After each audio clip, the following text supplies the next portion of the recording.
السلام علیکم ورحمۃ اللہ وبرکاتہ۔ الحمد للہ وکفا وسلام علی عبادہ الذین اصطفی، اما بعد۔ صبر کسے کہتے ہیں؟ جب تمہاری آنکھیں آنسوؤں سے بھری ہو اور تمہاری زبان پر شکوہ نہ ہو، دل اس بات کی گواہی دے رہا ہو کہ اللہ جو کرتا ہے ہمارے لیے بہتر کرتا ہے۔ یاد رکھیں کہ اللہ اسی کا امتحان لیتا ہے جس سے وہ محبت کرتا ہے، اس لیے صبر پر گزارا کرو۔ اللہ تمہارا یقین دیکھتا ہے، وہ تمہیں سزا نہیں دیتا، وہ تو بس تمہیں قریب لانے کے لیے آزماتا ہے۔ اس پر میں آپ کو اللہ کے نبی کا واقعہ بتاتی ہوں کہ کس طرح آپ نے اللہ کے امتحان میں صبر کیا۔ حضرت ایوب علیہ السلام ایک مالدار، خوبصورت، اپنے قبیلے کے سردار اور بہت عبادت گزار تھے۔ آپ کے 7 بیٹے اور 7 بیٹیاں تھیں۔ آپ کی عزت و مرتبے کا عالم یہ تھا کہ آپ جس راستے سے گزرتے تھے لوگ کھڑے ہو کر آپ کا استقبال کرتے تھے۔ حضرت علی رضی اللہ عنہ نے فرمایا کہ جب اللہ کسی کو آزماتا ہے تو صبر سے آزماتا ہے۔ تو بس اللہ نے اپنے بندے ایوب کا امتحان لینا شروع کیا تو ایوب علیہ السلام کی ساری اولادیں مر گئیں، ساری دولت ختم ہو گئی۔ اس کے ساتھ اللہ نے ایوب علیہ السلام کو ایک ایسی بیماری دے دی جس میں ایوب علیہ السلام کا گوشت گلنے لگا، یہاں تک کہ ہڈیاں تک آشنا ہونے لگیں۔ بس دنیا نے اپنا رعب بدلنا شروع کیا۔ وہ لوگ جو ایوب علیہ السلام کی عزت کیا کرتے تھے، وہ لوگ جو کھڑے ہو کر استقبال کرتے تھے، وہ اب حضرت ایوب علیہ السلام کی توہین کرنے لگے، کہنے لگے کہ اللہ ناراض ہے اس سے، اللہ کا عذاب ہے اس پر۔ یہ کوئی نبی نہیں ہے بلکہ ایک بے انتہا گنہگار انسان ہے۔ یہاں تک کہ ایوب علیہ السلام سے کوئی بات بھی نہیں کرتا تھا، لیکن اللہ کا نبی مطمئن رہا اور مسلسل ذکر و شکر میں مشغول رہا۔ لوگوں نے یہ فیصلہ کیا کہ ایوب کو گاؤں سے نکال دیں، کیونکہ ایسا نہ ہو کہ جو بیماری ایوب کو ہے ہمارے بچوں کو لگ جائے۔ اور وہ سب حضرت ایوب علیہ السلام کو کپڑے میں لپیٹ کر کچرے کے ڈھیر میں پھینک آتے ہیں۔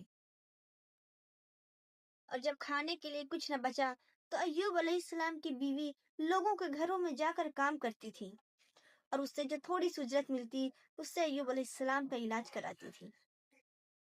لیکن حضرت ایوب علیہ السلام اللہ کے ذکر و شکر میں مشغول رہے۔ تاریخ میں لکھا ہے کہ 12 ماہ یا 18 ماہ مسلسل ایوب علیہ السلام کی بیماری بڑھتی رہی۔ ایک دن آپ کی بیوی نے کہا، اے اللہ کے نبی، آپ اللہ سے دعا کیوں نہیں کرتے ہیں کہ وہ آپ کو شفا عطا کرے؟ حضرت ایوب علیہ السلام نے کہا کہ مجھے یہ بتاؤ، ہم نے خوشحالی میں کتنے برس گزارے ہیں؟ تو آپ کی بیوی کہنے لگی، تقریباً 80 سال۔ آپ رونے لگے اور کہنے لگے، ہم 80 سال تک خوش تھے، خوشحال رہے تو خوش تھے، ابھی 1 سال سے اللہ نے امتحان لینا شروع کیا ہے تو میں اپنی ہمت کو ختم کر دوں؟ اللہ جب تک چاہے اپنے بندے کو آزمائے، میں امتحان دوں گا۔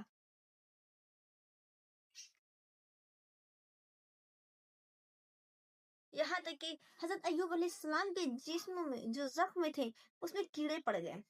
جب کوئی کیڑا زخم سے گر جاتا تو آپ اسے اٹھا کر اپنے زخموں پر رکھ دیتے اور کہتے کہ شاید اللہ نے تمہارا رزق اسی میں رکھا ہے۔ حضرت ایوب علیہ السلام کی بیوی کو لوگوں نے کام دینے سے انکار کر دیا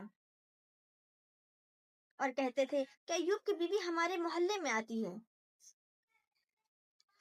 وہ ایوب کے ساتھ رہتی ہے، کہیں ایسا نہ ہو کہ ایوب کی بیماری ہمارے بچوں کو لگ جائے۔ اور کہتے تھے کہ ایوب کی بیوی کو کوئی محلے میں نہیں بلائے گا۔ بس حضرت ایوب علیہ السلام کی بیوی رو رو کر کہنے لگی، اے اللہ کے نبی، اللہ سے دعا کریں۔ تو ایوب علیہ السلام نے ہاتھ اٹھا کر کہا، اے اللہ، یقیناً تو رحم کرنے والا ہے، اپنے بندے پر رحم کر۔ بس یہ کہنا تھا کہ آواز غیب آئی کہ اے ایوب، اے ایوب، اپنا پاؤں زمین پر مارو، وہاں سے چشمہ نمودار ہوگا، اس سے نہاؤ۔ بس ایوب علیہ السلام نے اپنا پاؤں زمین پر مارا، وہاں سے چشمہ نمودار ہوا۔ ایوب علیہ السلام نے جیسے ہی اس پانی کو اپنے جسم پر لگایا، اللہ کے فضل و کرم سے ایوب کی بیماری ختم ہو گئی اور وہ پھر سے جوان ہو گئے۔ اللہ تعالیٰ نے آسمان سے سونا برسانا شروع کر دیا اور اللہ نے ایوب علیہ السلام کی بیوی کو بھی جوانی بخش دی اور 23 بیٹے اور 27 بیٹیاں عطا کی، اور وہ پہلے سے بھی زیادہ شادمان اور خوشحال رہنے لگی۔ بے شک اللہ اپنے بندوں پر رحم کرنے والا ہے۔ حضرت انس رضی اللہ عنہ روایت کرتے ہیں کہ میں نے حضور صلی اللہ علیہ وسلم کو فرماتے ہوئے سنا کہ اللہ تعالیٰ فرماتا ہے کہ جب میں اپنے کسی بندے کی کوئی محبوب چیز لے لوں اور وہ اس وقت اس پر صبر کرے تو میں اس کو جنت میں عظیم مقام عطا کروں گا۔ اللہ کے محبوب محمد مصطفیٰ صلی اللہ علیہ وسلم نے فرمایا کہ زندگی میں جب کبھی امتحان آئے تو ایوب کے امتحانات کو یاد کرنا اور یقین رکھنا کہ زندگی کا اصل نام امتحان ہے۔ جو اللہ کے جتنے قریب ہوگا اللہ اسے اتنے ہی امتحانات سے آزماتا ہے اور اس کو جنت میں مقام عطا کرتا ہے۔ بے شک اللہ عدل فرمانے والا ہے۔ اللہ تعالی ہم سب کو صبر کرنے کی توفیق عطا فرمائے۔ وما علینا الا البلاغ۔ السلام علیکم۔